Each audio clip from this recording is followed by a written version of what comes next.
Welcome to the Macon Cove campus of Southwest Tennessee Community College.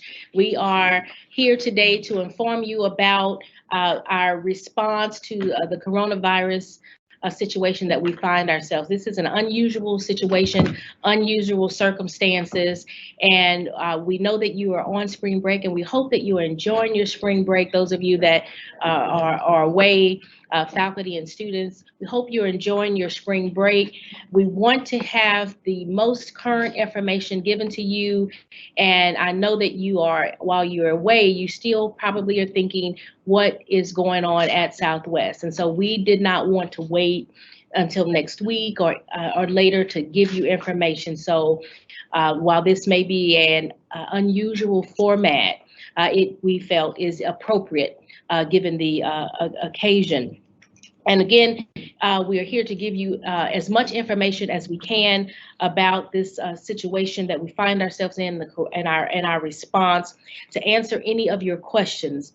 This session will be recorded and placed on the college's coronavirus website at southwest.tn.edu for on-demand viewing.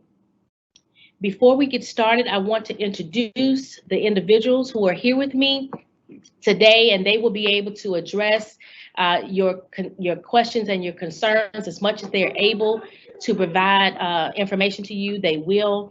I have Jacqueline Faulkner, who is Vice President of Student Affairs. I have Michael Boyd, who is our Chief Information Officer over IT. I have Dr. Aziba Hushtaran. She is Associate Professor of Microbiology. I have Daphne Thomas. She is our Chief Marketing and Communications Officer. I have Dean Jeremy Burnett. He is the Dean of Faculty Support. I have Cynthia Graham. She is our Vice President for External Relations. And I have Vice President of Business and Finance, Mike Neal. So we are all here and want to be able to address as many of your questions as we possibly can. I mentioned that this is a very it's an evolving situation, it's a very fluid situation, and as evidence of that is I literally just got off the phone. We are a one of 13 community colleges, and this is for those of you that do not already know this. We're one of 13 community colleges in what is called the community college system of Georgia, of Tennessee. My goodness. Our chancellor came from Georgia, and I just talked to her, so I'm thinking about her. And so our chancellor is Dr. Flora Tidings. And so as a part of that system, there are some decisions that we cannot make in isolation. We have to make sure that it's a system-wide conversation and a system-wide path forward. And so I literally just got off the call with all of the presidents, the 13 community college presidents. Also, there were the 27 technical colleges that are here in Tennessee as well. So all 40 presidents, along with the Tennessee Board of Regents staff, including our chancellor, Dr. Flora Tidings, we were all, and vice chancellors, we're all on the call talking about how do we proceed. And so literally just got off the phone call. So there's a lot of information that we're going to have to work out the details, but this is what I can share with you. What we will do, we will extend spring break until March 20th. So spring break will be extended until March 20th. This will allow opportunity for faculty to move their courses to an online format. Extending spring break until March 20th, allowing faculty to move their courses to an online format. After that, courses will go online March 23rd through April the 5th. March 23rd through April the 5th. Face-to-face classes will begin Monday, April 6th. Now let me say, face-to-face classes will begin Monday, April 6th, barring any unforeseen occurrences, any new developments. So we will continue to monitor this situation. As you know, with this 24-hour news cycle, things have changed daily.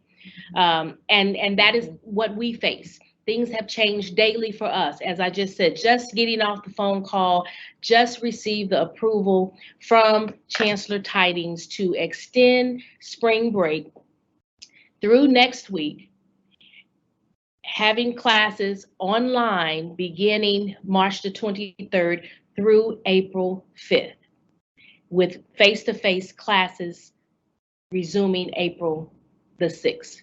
So that's a new development. With that, and as I said, being a part of a system, we will have to put in place all of the details of that. So we have we know exactly now that spring break is extended. You know now that how the format will be in terms of course delivery, but there are a lot of details that we have to iron out in light of this new information that I just received and the approval that I just received about 15 or 20 minutes ago. The next steps for us will be to iron out all of those details. So from a faculty perspective, if you're faculty, you're asking, so what does that mean for me? We will work on that this afternoon, immediately following this meeting. Dean Burnett will be able to give you more information about what has already occurred and where we will go and what we will need to do moving forward. If you're a student, you're wondering, so what does that mean for me? What if I don't have a laptop? What if I don't have access to a computer at home? We have thought about that as well, and we are working on that. Mr. Boyd, our Chief Information Officer, can provide you with information on things that we're trying to do to make sure that you are not going to be disadvantaged if you are not in possession of a laptop. We're working on that. We're thinking through all of that. We also have VP Faulkner will talk about from a student's perspective as well as to what we're doing to make sure you are your questions are answered and that you are top of mind in how we proceed. In terms of HR and the facilities, VP Neal will be able to provide information to you about what we have already done and what we are continuing to do. So we have people here who can assist you and can answer questions and to reassure you that we are thinking about exactly what you're thinking about. We have Dr. Husteron, who has given already a very informative session about the coronavirus, and she's here and to provide her expertise to help to reassure you that you will be okay. We are making sure that you will be okay. I do want to make sure that we dispel any myths. And so the first thing that I definitely need to address is the fact that how this situation occurred in terms of our students in our radiology program. So we were informed by a faculty member who is in the radiology department that the faculty member was contacted by students informing the faculty member that students had been exposed to the coronavirus during a clinical rotation at Baptist Hospital. And so I want to emphasize the word exposed because I have heard from different people about the students being infected. They have not been infected. To date, they are exhibiting absolutely no symptoms of being ill at all. And so the risk to the other students in the program was very minimal. The risk to anyone else in the building was extremely minimal because they have not exhibited any symptoms at all.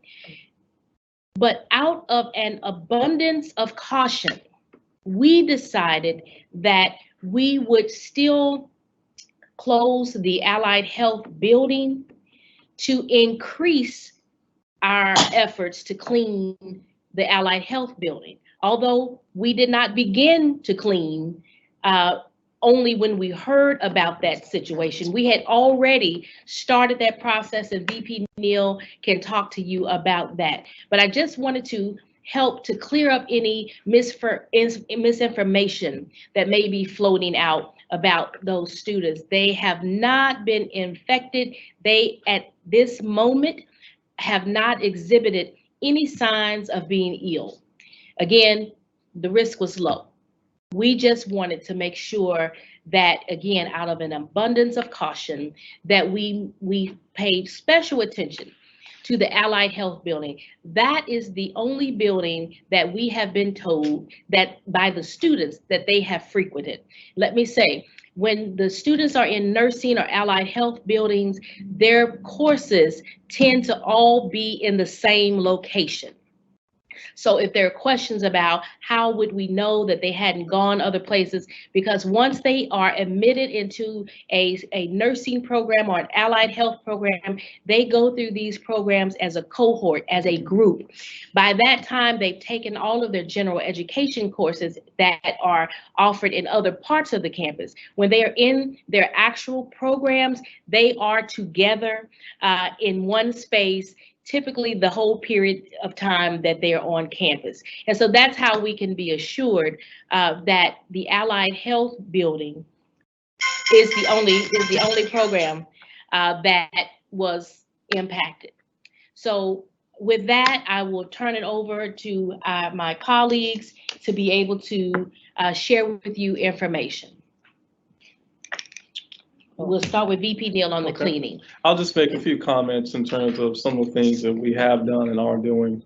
I'll start with the cleaning. I think that's a great place to start. We had put in plans, as Dr. Hall said, well before we got the information with respect to the Allied Health Building, to do a deep cleaning, then also do disinfecting for all of our campus locations. And that has gone on throughout this week and will continue to go on through tomorrow and even over the weekend, to ensure that we provide a safe and clean environment for all of our employees, something that we do every single day, but obviously under the circumstances of COVID-19, we take that to a much elevated level, to the degree such that we've actually contracted with other parties to come in and help assist us as we go through this effort to ensure that we use all of the resources that we have available to clean all of our locations. I should also make it clear that as we have done this, there are obviously employees that are cleaning these facilities. We have trained them in proper safety techniques to ensure that they're safe as they clean, such that there's nothing that we fear of any risk associated with our employees. In addition to that, our public safety personnel, we've taken additional steps with them. They engage a number of different people throughout the day, as you can imagine. So we have taken steps with them to train them on proper ways to engage in persons as we go through this COVID-19 situation, and have taken additional steps to sanitize and clean their vehicles as well. So this is something that's very serious to us as an institution, the health and safety of our students, faculty, and staff, and we take that very, very seriously and are acting on all those areas in terms of cleaning and ensuring that we have a clean and sanitized environment. Great. Thank you. Thank you. If VP Faulkner can elaborate more on our focus on the health and the safety and make it more personal, and talk about in terms of students. Yes, absolutely. As a leadership team, as Dr. Hall has already stated, we've been in constant contact over the past several weeks to ensure that the health, safety, and welfare of our campus community, particularly from my lens, our students are certainly cared for and is at the forefront of our decision making. As we all know, this is a process that we're continuing to is continuing to evolve, that we're continuing to review on a day-to-day basis. What I want to assure is, particularly with the information shared about the extension of spring break and moving to an online setting for the next several weeks, is that there are virtual wraparound support or online services that are available to you to continue to support you. We contract with Smart Thinking for our academic support centers, support in terms of tutoring and assistance with your classwork.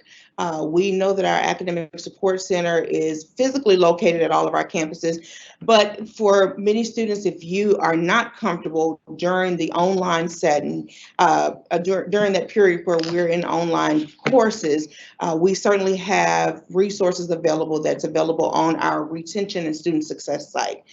We also have online advising that's currently available. Many of our services are able to be performed virtually or via Skype or email. So always know that there are resources and supports that are available to you to ensure that you are successful as we transition and continue to monitor this situation. We've also worked very closely with our CIO, Mr. Boyd, acknowledging and knowledgeable that computers and technology might be a challenge. And he will address a little later the importance of ensuring that there's access available to students who might not have it, to ensure that, again, there's not a concern to your ability to be successful in your classes. And I will be open to any additional questions that you might have as the session moves on. Dr. Hushtaran, if you could share just really briefly, just some real quick tips on just the prevention of the spread while they're on spring break, and just a little bit of what you shared during your presentation. First of all, I would like to appreciate all the work that you guys doing. Really, it is very important. The way that you say that they are only exposed, I would like to assure everybody that the CDC said that only 81% of the people that they even get the virus, they have a mild disease, specifically when they are young. 13% can have a severe disease. And then out of this 13%, 4% is those that get critical, which mostly they are old and they have underlying situation. But I would like all the students do whatever CDC recommended. First of all, clean your hand as much as you can. Clean surface regularly with disinfectant. For example, kitchen bench, work desk, all this. Educated yourself about coronavirus, but not go to Google. Make sure that you go to the CDC and or WHO. Mm-hmm. Avoid traveling if you have fever or cough. And if you become sick while you are on the flight, please make sure that you immediately inform crew on the flight. Cough or sneeze into your sleeves. If using tissue, dispose the tissue immediately in the closed bin. Avoid crowded area if you are over 60 years old, which all the students probably they are not, but if they are, or their family, they can avoid the crowded area. If you feel not well, stay home and call your doctor. Do not go to the office, please. If you are sick, stay home and eat and sleep separate from your family. Use different utensils and then all the equipment that you are eating with, plate and all everything. If you develop shortness of the breath, call doctor and seek care immediately. But all of those is not that you get anxious or you get fear, because as I said, it is the fear by itself make it much more worse. Most of you guys have a very good immune system and you are young and you are good. Okay. Thank you. Thank you. Thank you, Dr. Hushtaran. Dean Burnett, if you could speak generally about what's been occurring as it relates to faculty. Yes, ma'am. So for faculty, excuse me, I'm sure that a number of you are wondering what do I do now, because I teach an on-ground course and now I have to make it happen online. Part of the planning is the other deans and I have met for a few hours yesterday with Dr. Hall. We met again this morning to discuss. And part of the reason for taking this time to extend spring break next week is to give us time to ramp up training and have that training available for you to move components of your classes into the Desire to Learn, PAWS, our learning management system. so that we'll have training available for you. We have plans for that are still in the works. As Dr. Hall said, this is a fluid situation, and we met this morning. We'll have some more conversations this afternoon and have that out for you. We'll also have been working with the IT partners to develop a way for you to replace that lecture time and replace your office hour times virtually using a product that I'm sure Mr. Boyd will talk a little more about called Microsoft Teams. They have some wonderful resources online already for how to use that. And for faculty that want even more, we'll have people on campuses next week to provide some hands-on training. In those locations and times we'll work out and send out soon. Otherwise, some of the things that are specific concerns that your deans have considered are situations where you have work-based learning, where you have in-class practical assignments and laboratory experiences that we can't move, at least not in a week's time, into an online virtual environment. And so we have had conversations about that, and more details will come out about that, and even still knowing that that may vary from course to course or division to division in some cases. Yes, thank you, Dean Burnett. Mr. Boyd, if you would share information about the support of students in an online format training for faculty. So what we're doing now is we have Microsoft Teams, which we will be rolling out to help assist with the faculty on being able to do face-to-face type of, either whether they're doing their one-on-one with a student or even a class, being able to present the information with that. And we will assist Dean Burnett and all the faculty there, as well as providing faculty with mobile devices to be able to assist in their online if they don't already have them. As far as our students, we're going to do the same thing there with our students, working with them that have the digital divide. We'll send out the information of how you could potentially come to loan out a mobile device so that you will be able to still take your courses. We're going to have step-by-step instructions that if you already have a mobile device, that you will learn how to access that information. We have one-pagers out there that show how to use Teams, Office 365, which is has all of this information in it already. So that's how we'll be working with that. Our help desk will be able to assist you remotely or on campus when we deliver those devices to you. So, but any time during this period that you're not here, you'll be able to call 333-4357 or just spell out the word 333-HELP, and someone will be able to assist you either in person or remotely through a tool we call BumGuard. So as long as you can get to a internet to where we can send you an email, we'll be able to assist you. Yes, thank you. Any follow-up comments, any thoughts before we move on? Yes. I just wanted to advise everyone about how to receive updates, how the college is disseminating information, the channels that we're using.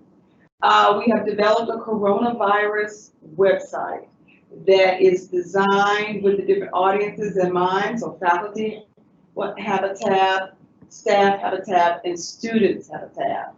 And on there, we will be placing all college information updates regarding the situation. In addition, please stay tuned to RAID. If we have emergency information, RAID will be used exclusively for that. Otherwise, you may receive texts from the college. If we have your cell phone information on file, you will receive text updates as well as necessary. In addition, you will receive e-blasts. E-blasts will contain more fleshed out information. That's what that's designed for. Otherwise, you can check the coronavirus website 24 hours a day. We are continually updating this communications channel as information emerges. Yes, thank you, Daphne. And Daphne, again, as I mentioned earlier, she is our Chief Marketing and Communications Officer. And so in an effort to make sure that our messaging is consistent, that we're all on the same page, that you're not getting mixed messages from across the campus, Daphne is that go-to person for communicating this message. If you have any questions, if you've heard a rumor, If you have a fear that just pops up, I don't want you to think that there is no one to turn to.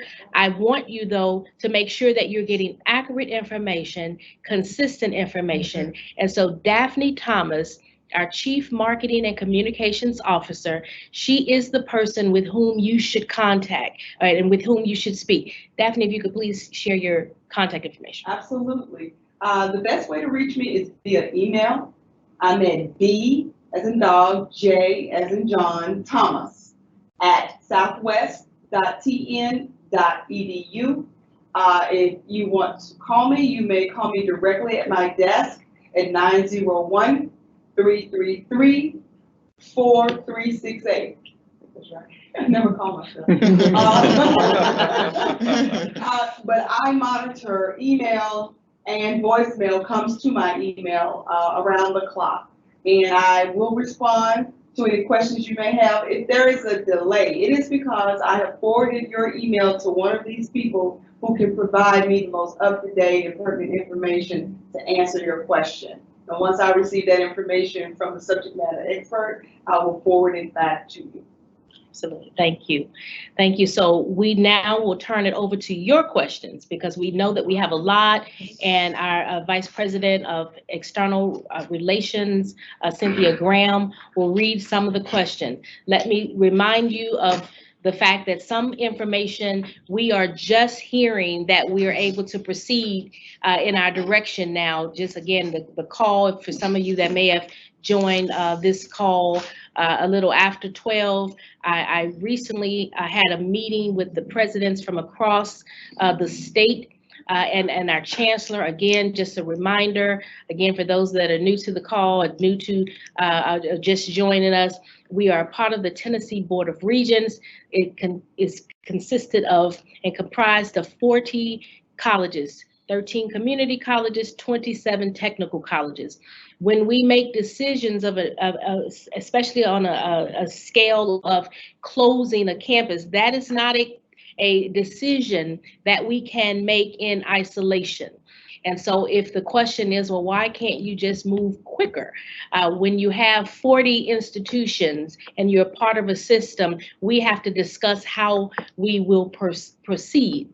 And so that is what we did this morning. Actually, not too long ago, I just got off the call right before coming into this meeting and was given the approval for Southwest to extend our spring break. And I saw really quickly someone asked, well, why not until the 21st? It is until the 21st. So that answers your question. It is until the 21st. So that will cover Saturday classes. And then on that Monday, the 23rd, will be when we go fully online. So if that helps you to understand and how Southwest is a part of a larger system, we move and work as closely together and in alignment with our systems office as possible. And so some of the questions that you even have right now, we will give you as much information as possible, but some things we cannot even expound upon because the information that I've just received on the call, the folks sitting around this table, I haven't had a chance to even share it with them. And so they will not be vague in their responses intentionally. It's news that's hot off the presses. And so I will have to, after this meeting, I will have to brief them on what I just learned about 30 minutes ago. Well, I guess about 35 minutes ago now. And so once they have all that new information, we will then formulate our plan that we will submit to our Tennessee Board of Regents, which is located in Nashville. We will submit that plan and wait to get approval from the chancellor to move forward. As soon as we receive the approval to move forward, we will inform you of all of the details that we will know at that time. But in the interim, we will still answer as many of your questions as we are able to right now. So many of the questions seem to have kind of common themes. So I'm going to ask one question, and it may not be worded exactly the way you worded it because someone else probably asked the same question. But several people, including Dr. Park, asked us, will faculty be allowed on campus between now and the 21st to retrieve course material for developing online classes? Yes. And the short answer is yes. That is our intent to have the campus open for faculty in particular next week. Yes. And then one of the things that I'm encouraged that IT has on their website for this response is it'll also give you a chance to not think about having to take my computer in my office home or save everything on my computer in my office to a flash drive and forget one folder, one location. They include directions on how to access your computer remotely from home, so that you'll still be able to work from your office computer once we do go virtual after next week. But certainly you'll have time and opportunity next week to come to campus and get that training, get things that you want to have at the house to work with. So both Elizabeth, who appears to be a student, and Amelia ask if the libraries and the smaller centers will be open for students during this time, and it would be the same. Okay. Yes. Well, what we would do, and I'm looking at Jeremy because he's representing right now academic affairs as the dean of academic support. His scope of responsibility also includes the centers and the libraries. That is, though, a conversation that we will have to have after this meeting. That's one of those questions that we cannot give you the information specifically right now. Academic affairs will continue their conversations about, because remember, when we're talking about going to an online format, we're considering all of the fear that comes around exposure. So we have to take everything into consideration: who will staff the libraries, who will staff the centers. All of that has to be factored in. So we have not determined that or how we will proceed with all of those support services for students. Ms. Faulkner talked to you about that. We have online support services in some cases. Some cases we may need to look at how do we make sure our students are not disadvantaged because they are in an online format. So these are the things that following this meeting, we will talk about. Okay. There seems to be lots of questions about cleaning and if the deep cleaning will continue once classes resume back on campus, or if we'll go back to our regular type of cleaning. As long as we're in this coronavirus situation, the two-step process that we have of cleaning and disinfecting will continue. Okay. And again, many questions are about, are you canceling classes? And I believe Dr. Hall has answered that well. Joe Hockaday asked, does Southwest have a plan of action in case of someone contracting the virus, such as containment, medical treatment, getting the information out to all campuses, and evaluation plan? If between now, and March 16th, if between now and March 16th, there is a school closure, will an email, and that's exactly, so let me answer the second part first. He asked about how, Daphne, how he would find out, and you had answered that, right? So you're gonna get emails, you're gonna get text, there's gonna be the website, there's gonna be all kinds of information. So I'll pick up a little bit there too. So we have a pandemic preparedness plan. I say that slow because you can get tripped up saying that very fast. That governs how we would operate should there be a situation where we would have someone who is infected and is on the college campus. And that plan is comprehensive. It covers and would govern everything in terms of how we would operate. I won't go into the specifics of all that plan, but it's online and it's readily available. I will say, should that occur, you will be communicated through rave, social media, email, and whatever avenues that we have, you will know immediately. And we would operate that plan. That plan is comprehensive. It covers every aspect: student, faculty, staff, how we would operate, how facilities will be shut down, or if we have to shut them down, what process we will go through. So that's very well laid out and detailed. And in addition to that, we have been thinking about this for some time. We have been working within finance and administration. Should something like that, God forbid, happen, we are well prepared to execute on that plan. And I'm going to add one thing you mentioned that I neglected to mention. Another channel of communication is social media. We have a very robust social media stream, and you can keep up with updates on social media on Twitter and Facebook. And let me give you the handle so you can follow us now. So when things emerge, you will be informed. Our handle is @SouthwestTN. @SouthwestTN. And you can follow us on Twitter and Facebook, and we have an Instagram account. We won't use IG as much, but most definitely Twitter and Facebook will be very robust. Okay. There seems to be several questions, and I don't know if we can answer these yet, about students who are either in the allied health program or in the nursing program about doing their clinicals, what this means to them. Yes, and so I could take the clinical question, as well as I've seen a few, they're scrolling on the screen about just hands-on courses. Yes. in general. And that's a part, in full transparency, that's what makes this difficult. So if all of our classes were lecture-based classes, this would be simple. We would be able to say, we can do this tomorrow, likely. That's not the case here, because we have so many courses and so many programs for which it's necessary that you have hands-on. I saw someone mention automobile. And how do we do that? That's a part of when I said that we've been talking about that, the deans. We have a dean for allied health and nursing who is not seated at this table right now, but they have just met earlier this morning. We met earlier this week to talk about that. So the Dean of Allied Health and Nursing, Dean Evan McHugh, is thinking about that. And we're talking about how do we have a situation in which our students have a similar experience in an online environment. And so there are a lot of options. There are a lot of things that we can do, because not only are we talking about that here at Southwest, across the country, this is impacting colleges and universities like never before.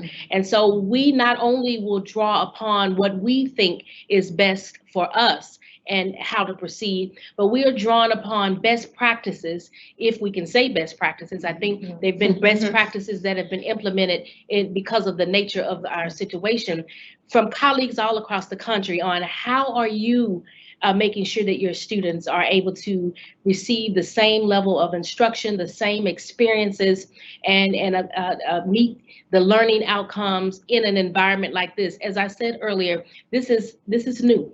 This is like none other before. So we're all learning together, but we do have not only the expertise on this campus, we have colleagues across the state, but across the country with whom we have been in contact to talk about how do we proceed. So that is something that we have already been gathering, planning for this day.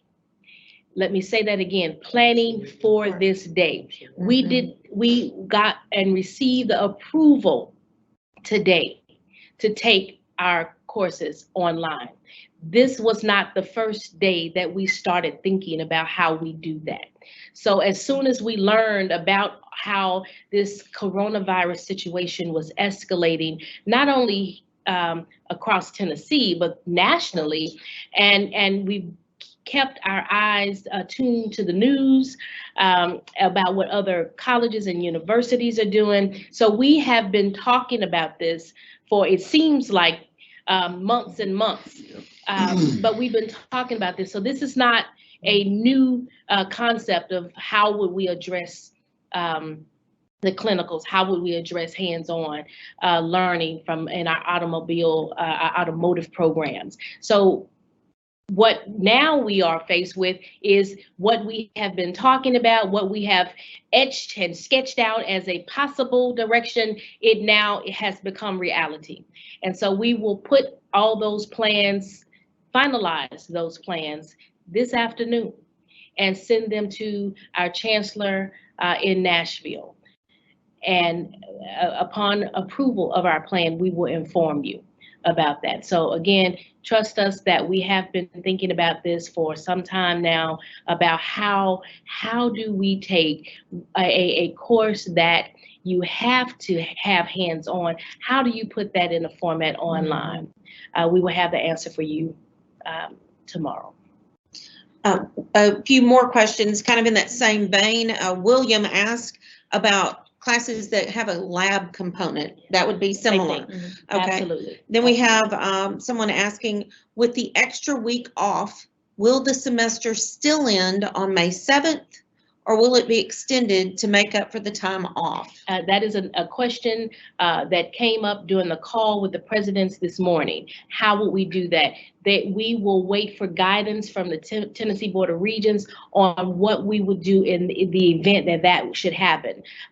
Again, this was a conversation we had this morning. There was not a definitive answer, but we did have that across, all the presidents did mention that what would we need to do to adjust the semester.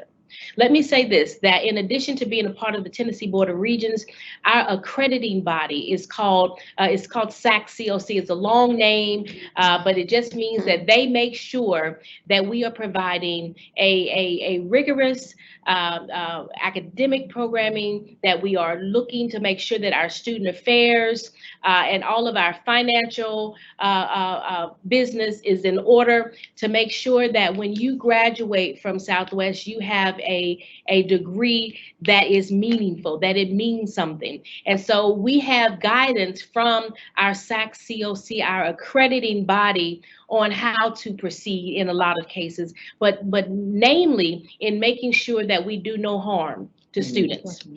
And so it's not something that we are told that it's an option to make sure that we do no harm. It is mandated that we do no harm to students. So when I say trust us, that we are making sure that your experience will, as much as possible, mimic your face-to-face experience. That is not something that is an option for us. That is something that we are required to do. So we will address that in our plan for you tomorrow. I believe you've answered this, Dr. Hall, but just for those that maybe tuned in a little late, Yes. A student or a person asked, so if the virus continues to spread through April 6th, will we have to come back, or will further adjustments be made? Yes, and so that's what, when we said that until April 6th, when we moved to the face-to-face would resume then, unless there were new developments. So if things continue as they are now, or heaven forbid get worse, then that will be where we will readjust, and it won't be on April the 6th. It will be shortly before that, because then we would need to communicate with you our plans for either continuing to keep or remain in an online format, or that things have improved enough for us to return to a face-to-face. Again, such a fast-moving situation. It's hard to say definitely what we would do in April, because as you have seen, if you've watched the news, and it's a 24-hour news cycle, so you have seen how quickly things have changed from day to day. So we cannot tell you, because honestly, we don't know. You just made me think of something, Dr. Hall. Something I should have said earlier is that Dr. Hall mentioned around the coordination with respect to the Tennessee Board of Regents and other schools. Yes. But then there's also a health component coordination that we do with local health officials, Yes. with the Memphis Police Department. That's all led by our public safety director, Angela Webb. And as a matter of fact, she's at a meeting with them now. We're looking at planning here in the Memphis metropolitan area. So we're aligned with federal and state and local agencies with the institution in terms of healthcare and practices and protection of our protection of the campus. I'm sorry. Yes, Jackie, that whole guidance for the institutional higher education. We also received guidance from the CDC, Center for Disease Control, that actually lists protocol or guidance for institutions of higher learning on various stages of this pandemic as it actually progresses. Things that we should consider as it relates to information, transparency, ensuring that our campus remains safe and healthy. And ensuring that we are preparing. I've been in contact with my team, my leadership team earlier today, of just even identifying essential employees. So who are a core group of people that if we elevate to another level, that would need to have access so that we can ensure the continuity of the institution's business and our service of our students and our mission of this area and this institution. So we are following, again, our state guidance, our local guidance, but we also are getting direct information from the CDC for institutions of higher learning and how to proceed. There seems to be several questions. I'm sorry, Dr. Husteron. Go ahead, I'm sorry. Talk to them. Talk to them. And I would like to let everybody know that as a teacher, I would give all the newest information to Daphne, and then everybody every time posted if there is any development on the virus, and send it to the Daphne to send it to the student. Thank you. Thank you. There seems to be a couple of more themes that I'm seeing. Work study students that are supposed to be reporting on Monday, should they show up? And will employees be here while we have the extended spring break? Should they come back to work? I mean, and I would assume that means non-faculty. Well, we don't know. I would assume. And that's a conversation that we will have after this meeting about the faculty and the non-faculty in terms of reporting, so that you will get from Daphne. Look forward to receiving the plan. Again, we have on, Daphne has mentioned our website, our coronavirus portion of the website that has a tab for faculty, it has a tab for students, and it has a tab for staff. And so all of this information we have been gathering and have been preparing one-pagers that we will put on the website. We have information there now. We will include additional information. And so this is the type of information, again, after the plan has been developed and sent to the chancellor and approved by the chancellor, then we will provide all the specifics of what we will do. Again, we can formulate a plan, but it has to be approved first. Once it's approved, it will then be posted on our website. It will be sent in general campus mail, all the various ways that Daphne Thomas, our Chief Marketing and Communication Officer, expressed to you. That's how it will be communicated to you. So, and this may be a question for you. We seem to have several students who have concerns, and maybe that's also Vice President Neal. They're concerned about how well things were cleaned. They're concerned about coming back to class and their safety. They're concerned about, do we really know where the students that were exposed, yes, thank you, went on campus? How do we know these things? I'm seeing a lot of that. So, yeah, I'll comment on facilities side if you want to comment on the. Okay. Well, cleaning is personal, so everybody should make sure that they take care of themselves. If everybody do their job and their personal cleaning, then society will be clean. Yes. And always, as a microbiologist, in the first day of the class, I ask a student to get a sample from their glasses, their cell phone, their money, and everything, and know that how much infected they are. So they clean their cell phone, they wash their glasses, they make sure that when they touch money, they wash their hand. If it is with the soap and water, is better. If it is not, hand sanitizer that has at least 60% alcohol, then everybody, if they do their own situation, then society will be clean. Yes, And then- if I could add to that, Dr. Hushtaran, while we cannot mandate that you inform us, if you have traveled to any of the high-risk areas, we would ask you to self-quarantine. And that's another way that we can prevent further exposure and certainly infection. If you would self-quarantine, we cannot mandate that. We have to, I believe it's the honor code that in the honor system that we would have to rely upon, but we would ask that you self-quarantine or that at least stay away from the campus if you know that you have had some exposure. Again, that's how you can also help to keep us all safe. And I would say cleaning from a facilities perspective, in addition to what Dr. Sharon said, is that what we're doing here at the college, we're following CDC guidelines for best practices. The concentration levels in terms of chemicals that we use are at and exceed the guidelines. We brought in professional outside services firms to assist in what we're doing, 2 of them as a matter of fact, both of them very reputable, and working with other colleges and other local officials in areas and doing the exact same work.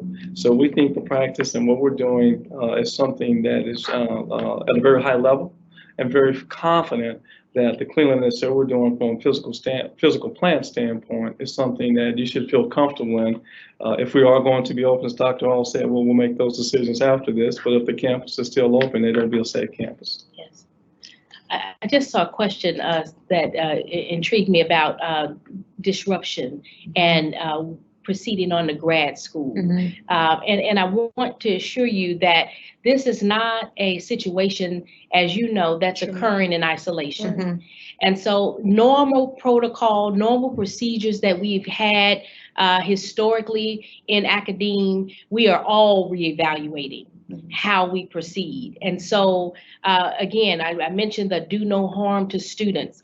This occurrence is totally beyond any of our control. And so I would imagine that graduate institutions would also understand the situation that we all are facing at this time. The question about would there be letters that we would be willing to provide? Absolutely.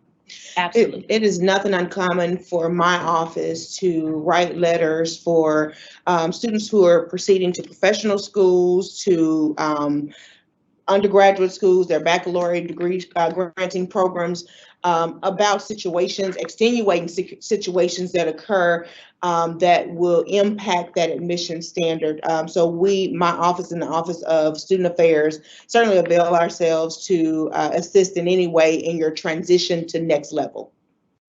And I'm not sure the question about work study still comes up, or students that are just working on campus, should they come to work? So that is one of the moving targets as we evaluate the campus period. After this meeting, we will be able to discuss work study. I will say from a financial aid lens, for our work study students, we are aware of your awards. We will do everything within our power to ensure that once we're fully operational, that we take into consideration any loss of hours that might happen during the course of this closure. Or of students not being on our campus. Sure. Some students are concerned about projects or homework that they have that's due on Monday. Will that be extended? That they can bring that in the first day of, how will that work? So to that question, absolutely.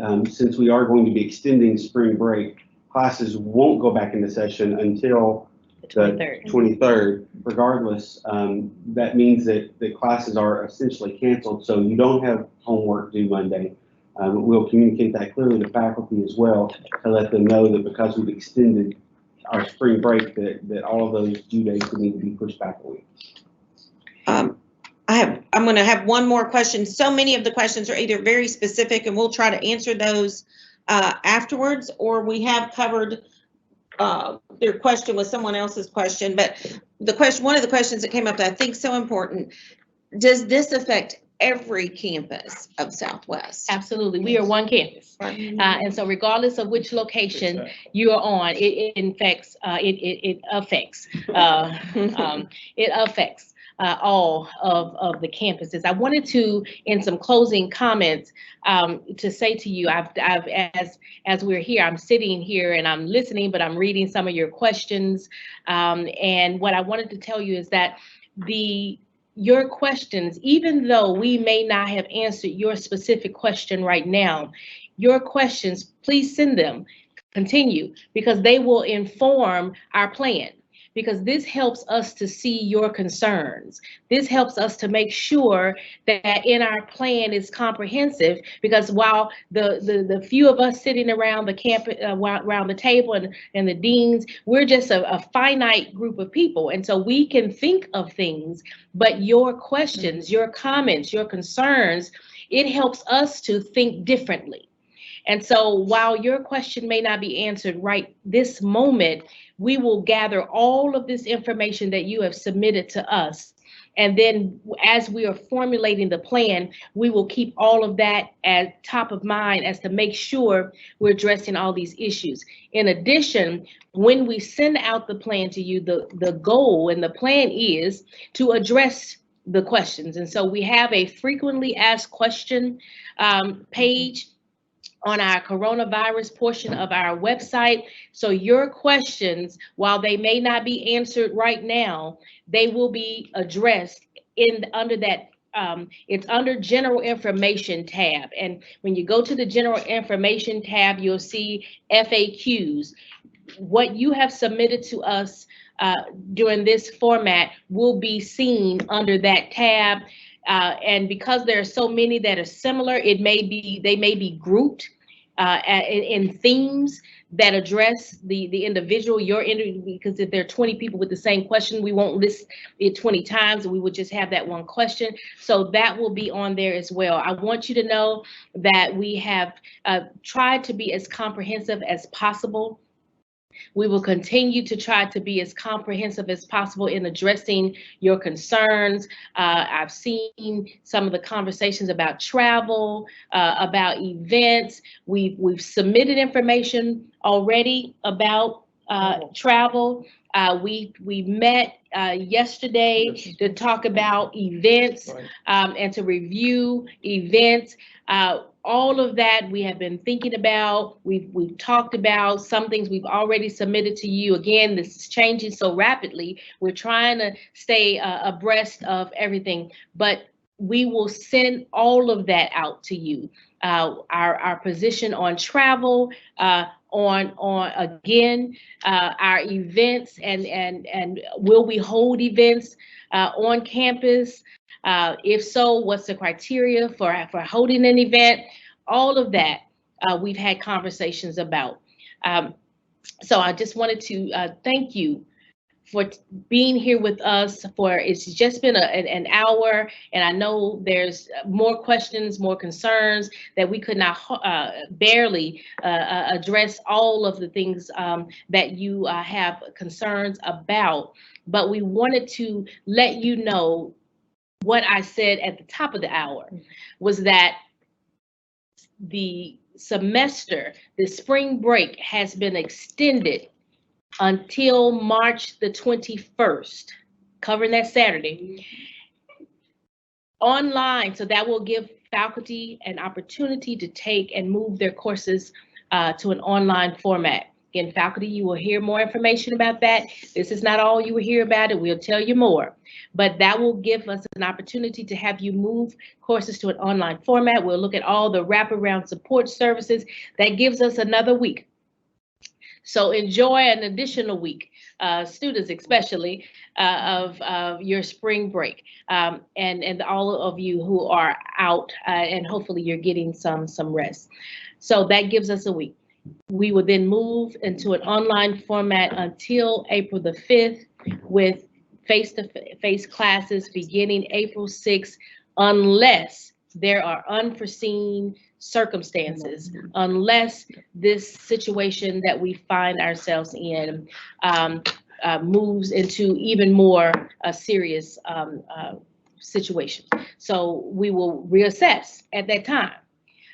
So that is the real message that I wanted to start off with, but the other message was to let you know that this is just a small portion of the team of people who are working on your behalf to make sure that this college is safe, to make sure that you are safe, to make sure that we are all in a safe, healthy environment. Just as you want to work in a safe, healthy environment and you want to attend a school that's in a safe, healthy environment, so do we. We are defined at this table by our titles, but we are human beings. We are husbands, wives, mothers, daughters. We too want to be safe, and we want to keep ourselves and our families safe as well. And so we are concerned about our safety and well-being just as we are concerned about yours. And so we're not going to do anything to jeopardize any of us. Again, if you have questions, you have concerns, you hear rumors. You hear rumors. Don't just listen to the rumors and spread false information. We have a rumor buster in the form of our Chief Marketing and Communications Officer, Daphne Thomas. No question is a bad question. In times like this, when people are afraid, sometimes you may think that I'm not being rational, but it's fear speaking, but that's okay. We're all experiencing this together. We are really experiencing this all together.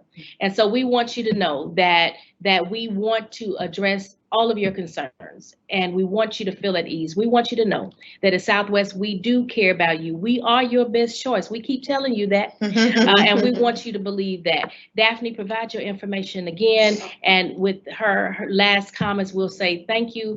Be well. The website.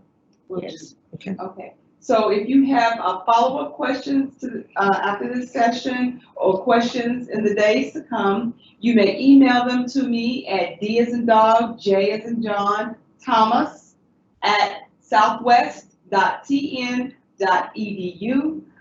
And also please check the coronavirus portion of our website daily. We are continually updating the site to provide the most up-to-date information for you. And that is at www.southwest.tn.edu, and click on the coronavirus link. It's really prominently located on that homepage, okay? And also, if you would like to call me, my phone number to my office is 901-333-4368. And I do receive voice messages around the clock, so I will be checking those as well. Again, this video, this town hall meeting will be videoed. It is videoed. It will be recorded. It will be placed on the website. And so if you know of individuals that would have liked to attend, but they could not attend, or if there's something that you wanted to hear again, feel free to access the website, and you will see the recording of this town hall for your viewing pleasure. Thank you so much. Again, be safe. We look forward to continuing your academic journey. You continue your academic journey with Southwest. And stay away from crowded area. Yeah. And Dr. Hush-Duran said, and stay away from a crowded area. Yes. Okay, thank you. Thank you.